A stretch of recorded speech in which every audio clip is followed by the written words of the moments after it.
Ishte një paciente, ishte ato periudhat e para kur sapo kishte filluar fekondimi in vitro. Asaj ish implantuar 4 embrione dhe çuditërisht të 4 uritën dhe ishte shtatzani 4-njake.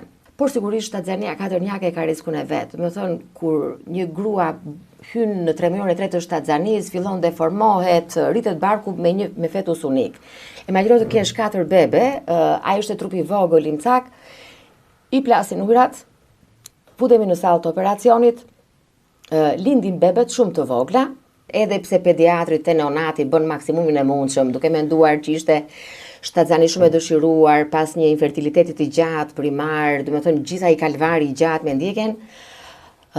Çdo ditë vija me stres në maternitet dhe dëgjoja në mbledhjen e mëngjesit raportimin që bënte neonati Roje dhe thoshte si ishte bebi numër kaq. Dhe kaloi një ditë, kaloi 2 ditë, pra çdo ditë bëj edhe më e vështirë, humte jetën një bebe tjetër dhe kur humbi jetën dhe fëmia e 4, domethënë pate një lloj kështu, unë ndieva shumë bosh Genti. Domethënë vija çdo ditë që shikoja gruan, bëra dhe psikologen me të.